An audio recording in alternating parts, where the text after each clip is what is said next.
Good morning all of student. Gauss law की आपके पास जितनी भी एप्लीकेशंस थी सारी एप्लीकेशन आपकी कंप्लीट होती हैं। और नेक्स्ट टॉपिक अपन डिस्कस करते हैं आवेशित चालक की सतह पर बल, force on surface of charged conductor. कोई भी हमारे पास चार्ज कंडक्टर है, आवेशित चालक है, उसकी सरफेस पर आपके पास कितना फोर्स जनरेट होता है ये मुझे कैलकुलेशन करनी है। इस फोर्स का फॉर्मूला ड्राइव करना है और इसी फोर्स के अंदर एक अपन प्रेशर जनरेट करेंगे, इलेक्ट्रिक प्रेशर या विद्युत दाब। दोनों चीज़ अपन फोर्स भी निकालेंगे और इलेक्ट्रिक प्रेशर, दोनों टॉपिक अपन यहाँ पर क्लियर करेंगे। तो सबसे पहली चीज़, अगर मुझे आवेशित चालक की सतह पर बल निकालना है तो इसके लिए मुझे कोई ना कोई एग्जाम्पल लेके चलना पड़ेगा। तो मैं क्या करता हूँ, एक गोलीय कोश लेके चलता हूँ या स्पेरिकल सरफेस लेके चलता हूँ। ये मेरे पास कोई भी गोलीय कोश दे रखा है या स्पेरिकल सरफेस दे रखा है, और किसी भी स्फेरिकल सरफेस या गोलीय कोश को दिया गया जो आवेश होता है वो कहाँ पर फैल जाता है, इसकी सतह पर फैल जाता है। इस तरीके से यदि मैं इसको आवेश देता हूँ तो पूरा जो चार्ज होगा वो इसकी सरफेस पर एक समान रूप से यूनिफॉर्मली डिस्ट्रीब्यूटेड हो जाएगा। और मान के चलते हैं इसकी चार्ज डेंसिटी जो दे रखी है वो चार्ज डेंसिटी कितनी दे रखी है, सिग्मा आवेश घनत्व, पृष्ठ आवेश घनत्व सिग्मा दे रखा है। क्लियर। मैं क्या करता हूँ, एक छोटा सा एरिया एलिमेंट लेता हूँ यहाँ पर, और ये छोटा सा एरिया एलिमेंट, इसका नाम लिख दिया ए बी। अब कोई सोच रहा होगा सर ये तो लेंथ है, आपको लेंथ दिख रहा है, लेकिन आपके पास जैसे स्फीयर दे रखा है, इस स्फीयर पे मैं छोटा सा पोर्शन ले लेता हूँ। तो ये छोटा सा जो पोर्शन आपके पास दे रखा है एरिया एलिमेंट, जिसका नाम मैंने क्या लिख दिया, ए बी लिख दिया। और रिमेनिंग जो भी आपके पास पार्ट बचता है उसका नाम मैंने लिख दिया ए सी बी। मतलब मैंने इस सरफेस पर एरिया एलिमेंट लिया है ए बी, और रिमेनिंग जो भी आपके पास पार्ट है, जो भी रिमेनिंग पार्ट है उसको मैंने किससे लिख दिया, ए सी बी से लिख दिया, ए सी बी से लिख दिया। क्लियर है। अब एक चीज़ बताओ, इस एरिया एलिमेंट पर जो फोर्स लगेगा, जो रिमेनिंग एरिया एलिमेंट हमारे पास बचा है, यदि मान के चलो सबके मैं छोटे छोटे एलिमेंट्स कर दूं, तो प्रत्येक अल्पांश के कारण या प्रत्येक एरिया एलिमेंट के कारण, क्षेत्रफल सदिश के कारण जितने भी हमारे पास बल उत्पन्न होंगे, फोर्स उत्पन्न होंगे, सबका हम कैसा कर देंगे, सदिश योग कर देंगे, वेक्टर एडिशन कर देंगे। ठीक है। सदिश योग क्यों करेंगे, जैसे यहाँ पे एक एरिया एलिमेंट है तो प्लस प्लस के बीच में कैसा बल लगेगा, प्रतिकर्षण। इस प्लस प्लस के बीच में भी कैसा बल लगेगा, प्रतिकर्षण बल, और इसमें भी प्रतिकर्षण। इट मीन्स इस पर जितना भी फोर्स जनरेट होगा प्रत्येक एलिमेंट के कारण प्रतिकर्षण बल जनरेट होगा, या प्रतिकर्षण बल या रिपल्सन फोर्स हमारे पास क्या होगा, जनरेट होगा। और इन सारे फोर्सेस का यदि वेक्टर एडिशन कर दिया जाता है, सदिश योग, तो इस अल्पांश पर जितना भी फोर्स जनरेट होता है उस फोर्स की वैल्यू या उस बल की वैल्यू मेरे पास निकल के आ जाएगी। तो हम क्या बोलेंगे, किसी आवेशित चालक के क्षेत्रफल अल्पांश पर उत्पन्न बल प्रत्येक अल्पांश के कारण उत्पन्न बलों के या प्रत्येक अल्पांश के कारण उत्पन्न प्रतिकर्षण बलों के सदिश योग के बराबर होता है। The resultant force on area element of charge conductor is the vector addition of the repulsion forces generated by the every small element के द्वारा जितने भी रिपल्सन फोर्सेस जनरेट होते हैं उन सबका जो वेक्टर एडिशन होगा वो हमारे पास रिजल्टेंट फोर्स को क्या करेगा, डिनोट करेगा। तो मैं इसके लिए ये स्पेरिकल सेल वाला एग्जांपल लेके चल रहा हूँ कि यहाँ ए बी पर कितना फोर्स जनरेट होगा, ये चीज़ मुझे फाइंड आउट करनी है। क्लियर है, बात समझ में आ गई। यहाँ ए बी पर फोर्स जनरेट करने के लिए बात सुनना, कितने पोर्शन हमारे पास हुआ, एक तो हो गया स्मॉल एलिमेंट ए बी, और रिमेनिंग पोर्शन हमारे पास क्या हो गया, ए सी बी। मैं दो पॉइंट लेके चलता हूँ, एक पॉइंट लेके चलता हूँ पॉइंट P1, और एक पॉइंट लेके चलता हूँ पॉइंट P2। पॉइंट P1 आपके पास इस स्फेरिकल सरफेस के ठीक बाहर स्थित पॉइंट है, मतलब अप्रॉक्सीमेट ऑन द सरफेस अपन कह सकते हैं, ठीक बाहर। कहीं भी ऐसे लिखा होता है ठीक बाहर का मतलब हम सरफेस पर ही इस पॉइंट को मानते हैं।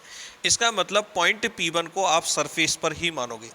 और एक पॉइंट P2 जो मैंने लिया है, ये पॉइंट P2 मैंने इस स्फेरिकल सेल के, बताओ कहाँ पर लिया है, अंदर लिया है। क्लियर है।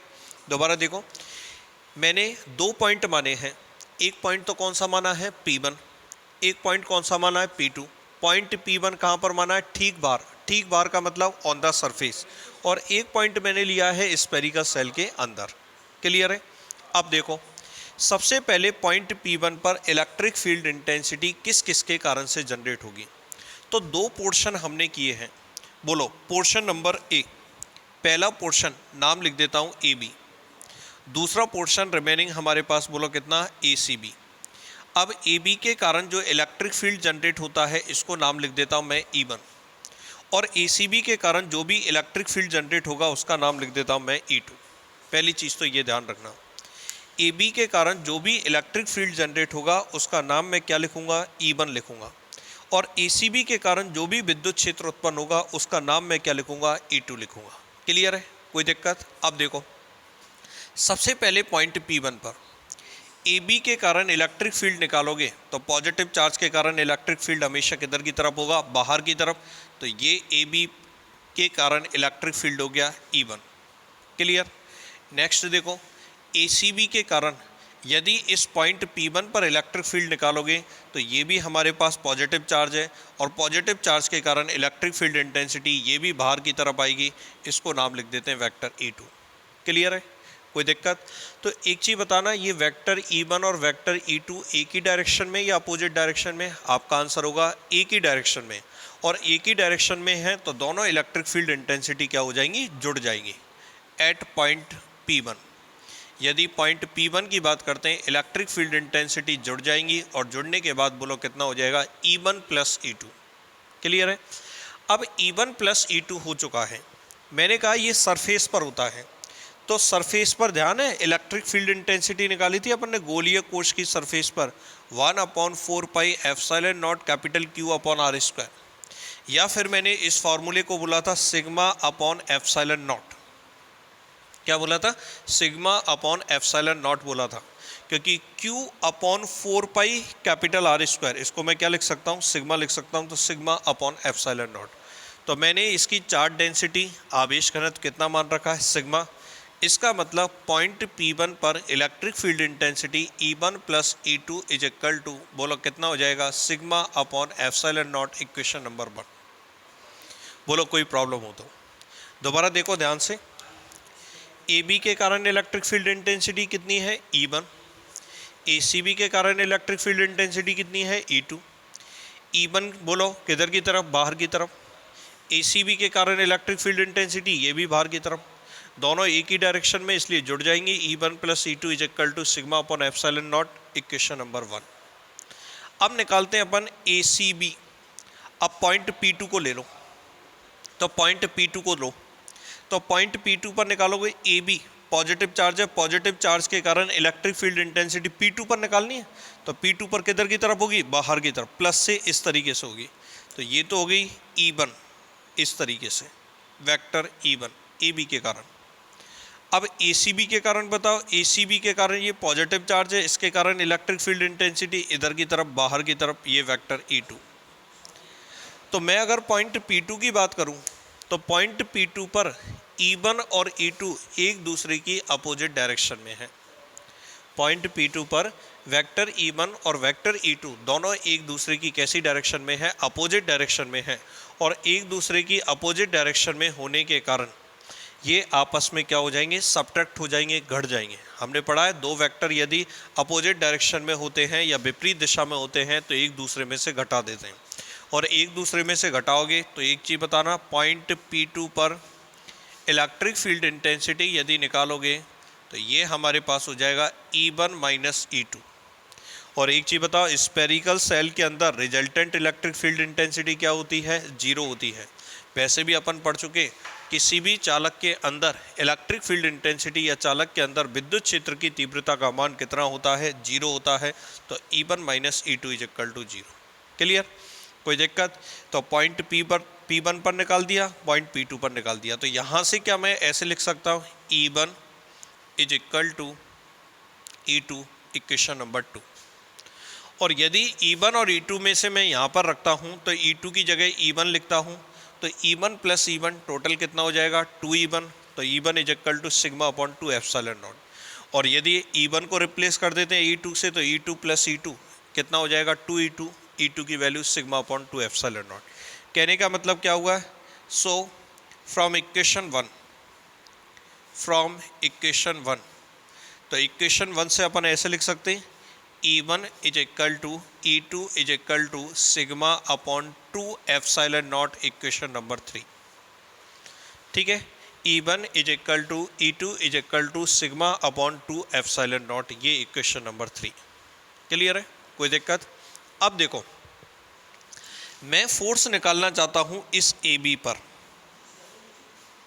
बड़े ध्यान से सुनना, अब समझने वाली बात हुई।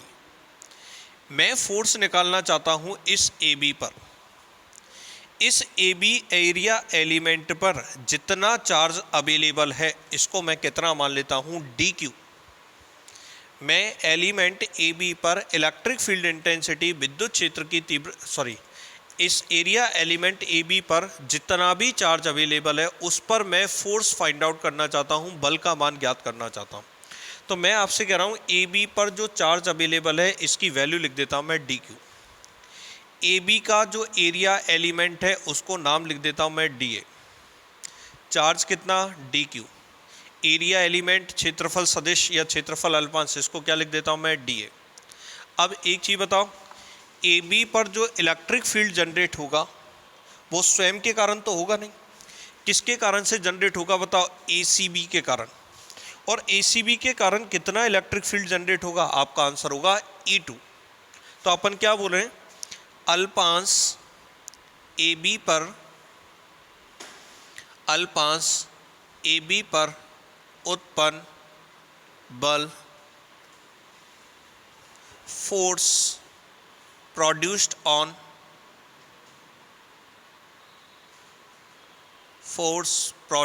On element AB। Element AB पर कितना फोर्स जनरेट होता है ये चीज़ मुझे निकालनी है। तो मैं इसका नाम लिख देता हूँ, फोर्स जनरेट होता है एरिया एलिमेंट पर है, इसलिए इसको F की जगह DF से लिख देता हूँ। कितना चार्ज है, DQ। इलेक्ट्रिक फील्ड इंटेंसिटी किसके कारण से जनरेट होगी, ACB के कारण से, इसलिए DQ इंटू E2। अब आप सोच रहे होंगे सर ये फार्मूला कहाँ से आया, कोई प्रॉब्लम नहीं, आपने ये फार्मूला पढ़ा है ना, F is equal to QE। F is equal to क्या पढ़ा है आपने, QE। Q क्या है, चार्ज, इसका मतलब इस पर चार्ज कितना है, DQ।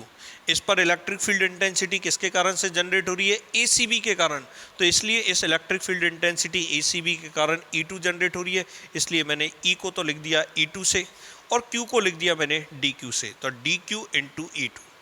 क्लियर है, F is equal to QE होता है ना, Q की वैल्यू कितनी है, कितना आपके पास चार्ज है, DQ। इलेक्ट्रिक फील्ड इंटेंसिटी किसके कारण से जनरेट होगी, ACB के कारण, क्योंकि AB तो स्वयं पर निकाल रहे हैं, स्वयं पर इलेक्ट्रिक फील्ड इंटेंसिटी जनरेट नहीं होती, इसलिए DQ into E2। Clear, okay. Next देखो, DF is equal to DQ। E2 की वैल्यू मैं लिख देता हूँ, यहाँ से पुट करता हूँ sigma upon 2 epsilon not. Clear है, कोई दिक्कत? अगर इसकी चार्ज डेंसिटी सिग्मा है तो सिग्मा इज इक्वल टू अपन ऐसे लिख सकते हैं, क्या चार्ज है DQ, एरिया एलिमेंट है DA, इसका मतलब DQ इज इक्वल टू, मैं ऐसे लिख सकता हूँ सिग्मा इंटू DA, यस और no. DQ is equal to क्या लिख सकता हूँ, सिग्मा इंटू DA।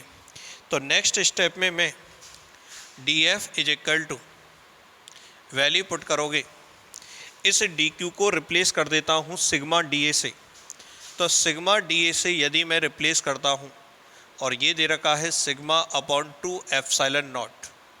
क्लियर है, तो DF इज इक्वल टू ये हो गया sigma square upon 2 epsilon not into, बोलो कितना हो गया, DA। DF is equal to sigma square upon 2 epsilon not DA। Okay, अब इसको डाल देते हैं अपन इक्वेशन नंबर 4। ये तो एरिया एलिमेंट पर आपके पास फोर्स है। अगर मुझे कंप्लीट सरफेस पर निकालनी है तो दोनों साइड का मैं क्या करूँगा, समाकलन करूँगा, इंटीग्रेशन ऑफ बोथ साइड। यदि इंटीग्रेशन अपन करते हैं तो DF का इंटीग्रेशन तो हो जाएगा F is equal to sigma square upon 2 epsilon not integration DA, और एरिया का जब अपन इंटीग्रेशन कर रहे हैं तो सरफेस इंटीग्रेशन अपन लगा सकते हैं। इस तरीके से फोर्स की वैल्यू मैं फाइंड आउट कर सकता हूँ। जैसे मान के चलो यहाँ पर यदि अगर मैं इसकी रेडियस कैपिटल R लिख देता हूँ तो रेडियस कैपिटल आर लिखने पर इसका टोटल हमारे पास जो एरिया होगा वो कितना आ जाएगा, 4 पाई कैपिटल आर स्क्वायर। तो डी का इंटीग्रेशन करने पर 4 पाई कैपिटल आर स्क्वायर। मैं यहीं पे कैलकुलेशन क्यों छोड़ रहा हूँ, क्योंकि मैंने ये कैलकुलेशन समझाई है स्फेरिकल सेल से। अगर मान के चलो कोई स्फेरिकल सेल की जगह कोई दूसरी आकृति ले ले, सिलेंडर ले ले, उस कंडीशन के अंदर निकाले तो यहाँ सिलेंडर का आपके पास क्या आ जाएगा, सरफेस एरिया आएगा। इसलिए अपन कैलकुलेशन को यहीं पे छोड़ेंगे। F is equal to sigma square upon 2 epsilon not integration आपके पास सरफेस इंटीग्रेशन डी है। क्लियर है? दोबारा एक बार कैलकुलेशन देखोगे, स्फेरिकल सेल लिया, 2 पोर्शन मैंने कर दिया, एक एरिया एलिमेंट लिया ए बी जिसका एरिया कितना है डी ए, इस पर चार्ज कितना है डी क्यू, और रिमेनिंग पोर्शन हमारे पास ए सी बी बच गया। इलेक्ट्रिक फील्ड जो जनरेट हो रहा है ए बी के कारण वो कितना मान लेता हूँ E1, रिमेनिंग पोर्शन के कारण कितना मान लेता हूँ E2। अब मैंने 2 पॉइंट लिए, एक तो लिया ऑन द सरफेस, या मैं ऐसे कह सकता हूँ ठीक बाहर। ठीक बाहर का मतलब कभी भी अगर न्यूमेरिकल में भी आपके पास दे रखा है आप समझ लेना ऑन द सरफेस हमें फाइंड आउट करना है। तो P1 ऑन द सरफेस है, इस पर E1 plus E2 is equal to sigma upon epsilon not, और P2 की वैल्यू हमारे पास 0 हो गई। कैलकुलेशन किया और ये मैंने समझा दिया कैसे आया, F इज इक्वल टू किससे आया, QE से। DQ की वैल्यू पुट कर दी और E2 की वैल्यू, ये कैलकुलेशन हमने फाइंड आउट कर ली। क्लियर है? कोई दिक्कत है यहाँ तक? तो ये हुआ force on surface of charge conductor. किसी भी आवेशित चालक की सतह पर जो बल होता है उसकी वैल्यू होती है sigma square upon 2 epsilon not surface integration, बोलो कितना, डी ए। क्लियर?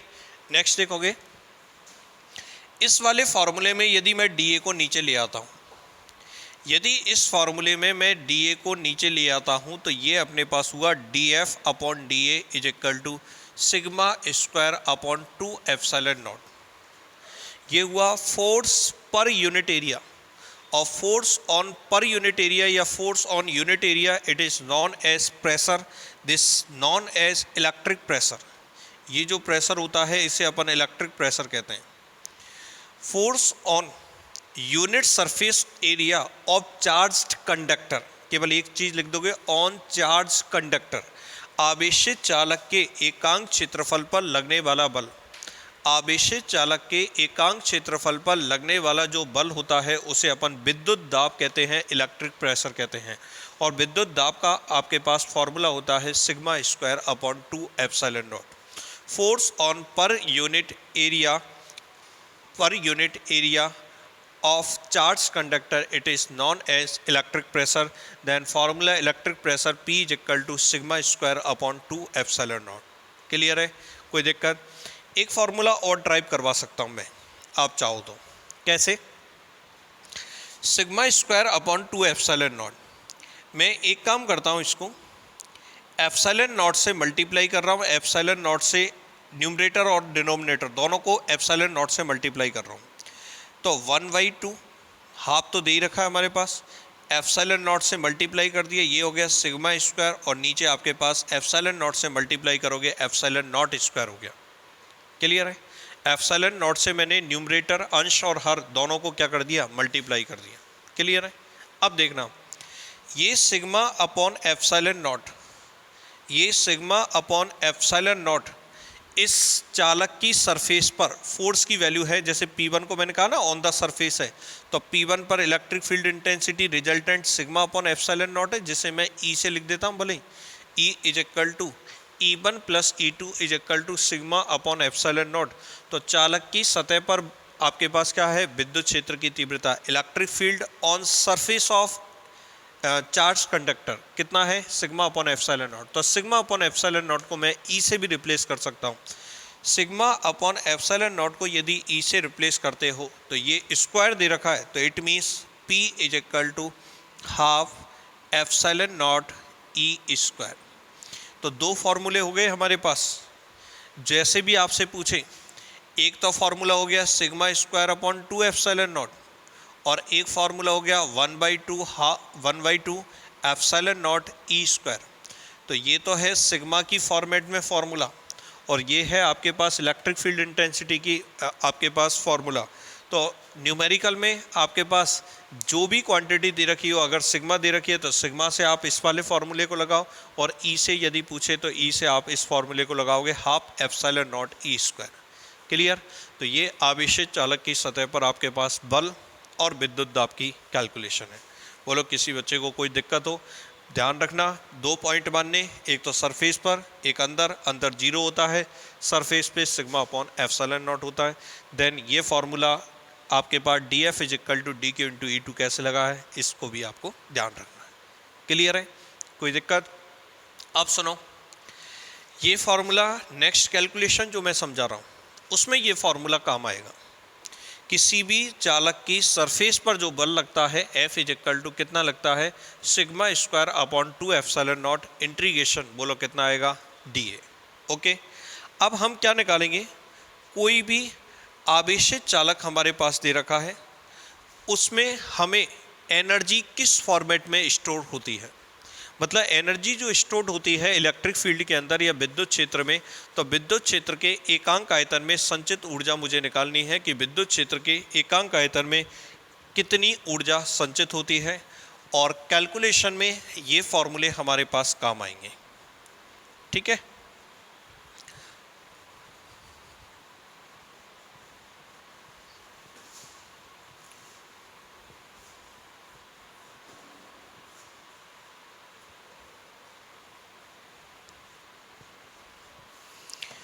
तो नेक्स्ट टॉपिक हम देखते हैं, विद्युत क्षेत्र में एकांक आयतन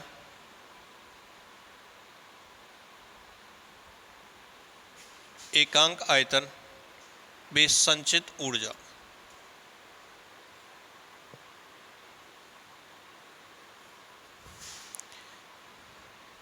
energy stored in unit volume in electric field।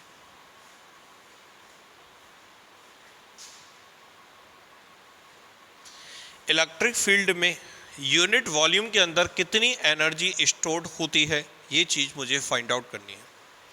देखो, पहली चीज़ तो हमारे पास क्वेश्चन ये जनरेट होता है कि एनर्जी कैसे जनरेट होगी, एनर्जी कैसे जनरेट होगी, तो इसको भी मैं स्फीयर से समझाने की कोशिश करता हूँ।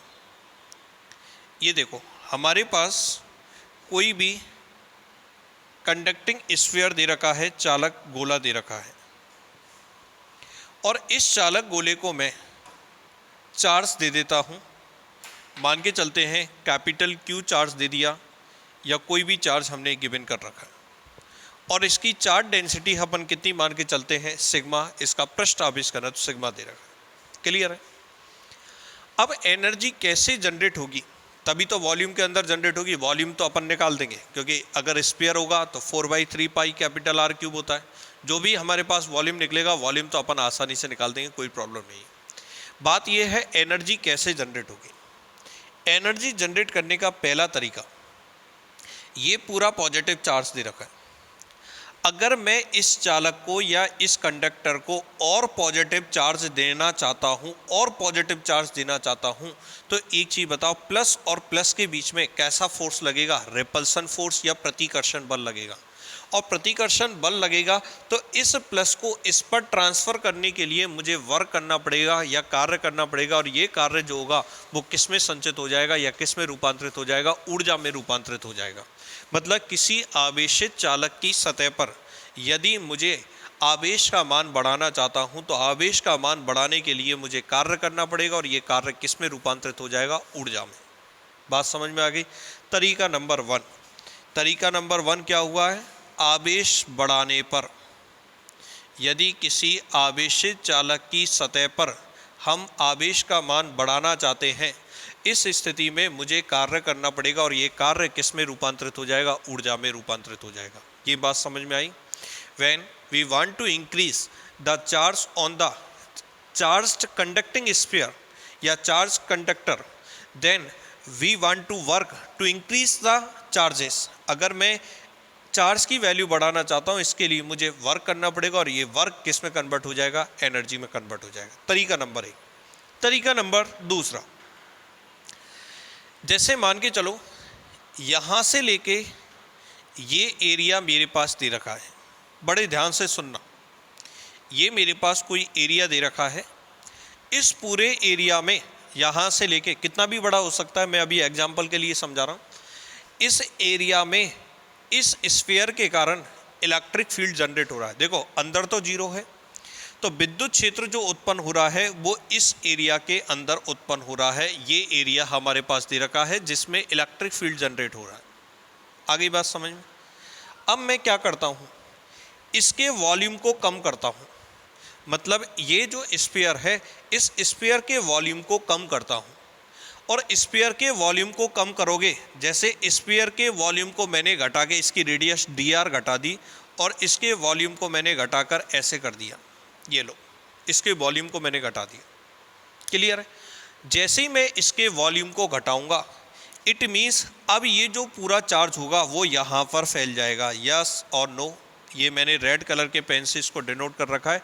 अब ये चीज़ ख़त्म हो जाएगी, मतलब पहले चार्ज ऐसे था ये स्फीयर, मैंने इसको दबाया, इसके वॉल्यूम को कम किया और वॉल्यूम को कम करके मैंने ये वाली शेप लेके आ गया। अब एक चीज़ बताओ, किसका वॉल्यूम घट गया है? आप बोलोगे स्फीयर का, लेकिन मैं ये भी तो कह सकता हूँ कि ये जो मैं रेड कलर की आपके पास लाइन बना रहा हूँ, इतना वॉल्यूम इलेक्ट्रिक फील्ड का बढ़ चुका है, इतना वॉल्यूम इलेक्ट्रिक फील्ड का बढ़ चुका है। जैसे पहले इस वॉल्यूम के अंदर देखो मैं क्या कर रहा हूँ, इसको ओवरलैप कर रहा हूँ, ठीक है, छायांकित कर रहा हूँ इसको। पहले इस वॉल्यूम के अंदर, इस वॉल्यूम के अंदर जो पट्टी मैंने दिखा रखी है, इस वॉल्यूम के अंदर आपके पास पहले इलेक्ट्रिक फील्ड नहीं था। अब इस वॉल्यूम में इलेक्ट्रिक फील्ड जनरेट हो गया है, तो मैं ऐसे कहूँगा कि गोले का आयतन में तो होगी कमी और विद्युत क्षेत्र के आयतन में क्या होगी, वृद्धि होगी। तो विद्युत क्षेत्र के आयतन में वृद्धि करने पर, विद्युत क्षेत्र के आयतन में वृद्धि करने पर या आवेश के मान में वृद्धि करने पर, इन दोनों स्थितियों में मुझे कार्य करना पड़ेगा, क्योंकि दबाने के लिए मुझे क्या करना पड़ेगा, कार्य, क्योंकि प्रतिकर्षण बल अभी फोर्स निकाला था बाहर की तरफ है, मुझे इस प्रतिकर्षण बल के विरुद्ध कार्य करना पड़ेगा, जिससे विद्युत क्षेत्र के आयतन में वृद्धि होगी।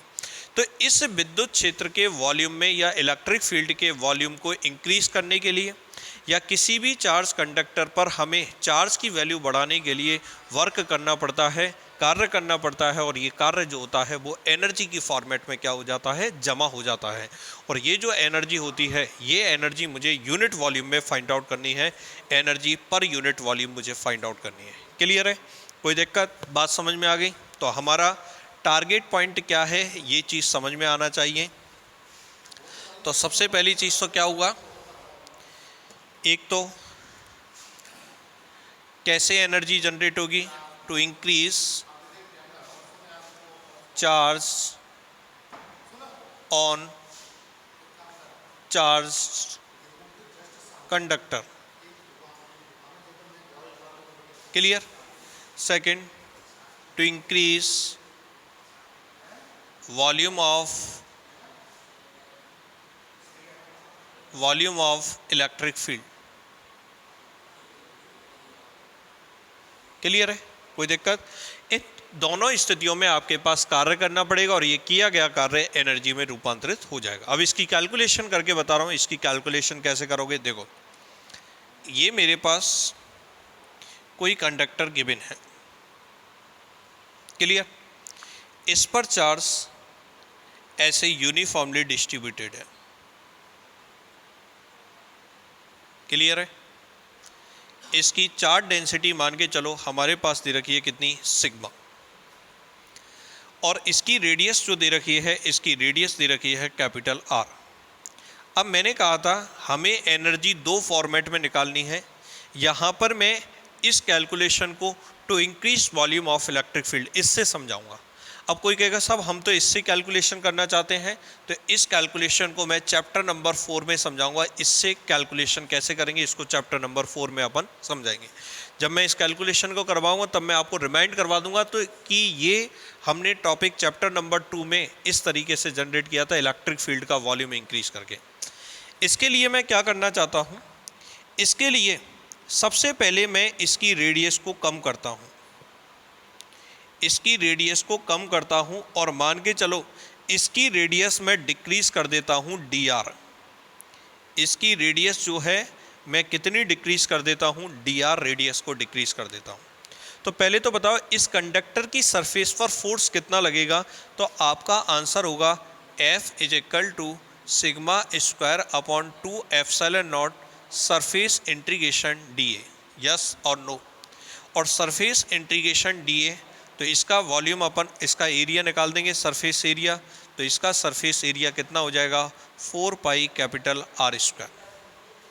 कितना हो जाएगा, 4 पाई कैपिटल R स्क्वायर। इसको लिख देते हैं अपन इक्वेशन नंबर 1। मतलब इस चालक की सरफेस पर जो बल हमारे पास जनरेट होगा वो बल इस तरीके से बाहर की तरफ जनरेट होगा, जिसकी value F is equal to sigma square upon 2 epsilon not 4 pi capital R square होगी। अब ये फोर्स है बाहर की तरफ और मैं इसकी रेडियस अंदर की तरफ करना चाहता हूँ, तो एक चीज़ बता, अगर बढ़ाना चाहते हैं तो फोर्स ही बढ़ा देगा। देखो ये जो आपके पास फोर्स है ये किधर की तरफ है, बाहर की तरफ, और हम इसको अंदर की तरफ दबाना चाह रहे हैं।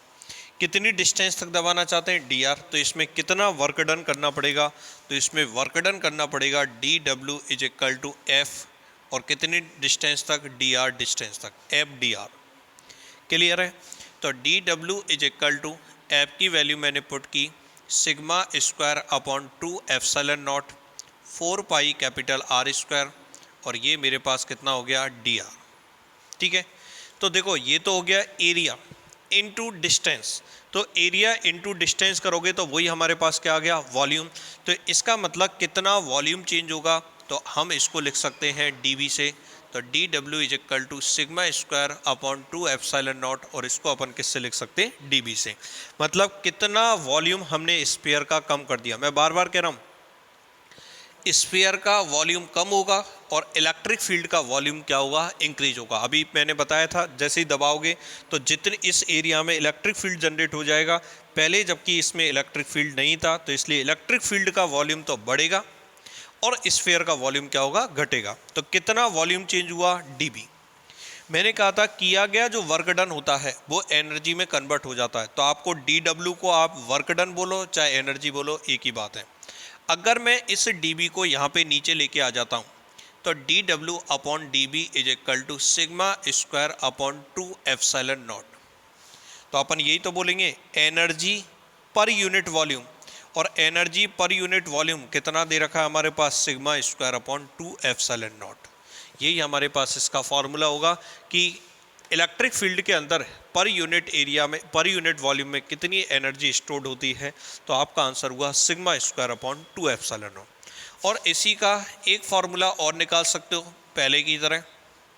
मैं क्या करता हूँ, हाफ एज इट इज लिख देता हूँ, एप्सिलॉन नॉट से न्यूमरेटर और डिनोमिनेटर दोनों को मल्टीप्लाई कर देता हूँ। तो सिग्मा अपॉन एप्सिलॉन नॉट को अपन लिख देते हैं capital E. Sigma upon epsilon not को मैं क्या लिख देता हूँ, कैपिटल ई लिख देता हूँ। तो ये हो जाएगा ई स्क्वायर। तो dw upon dB is equal to half epsilon not, और ये अपने पास क्या हो गया, ई स्क्वायर हो गया। क्लियर। तो एक फार्मूला तो हो गया dw upon dB sigma square upon 2 epsilon not, और एक हो गया half epsilon naught E square. तो दोनों में से कोई भी फार्मूला आप अकॉर्डिंग टू क्वेश्चन यूज़ कर सकते हो, जैसा न्यूमेरिकल दे रखा हो, या तो sigma square upon 2 epsilon naught या फिर अपन half epsilon naught E square, दोनों में से कोई सा भी फार्मूला अपन ड्राइव कर सकते हैं।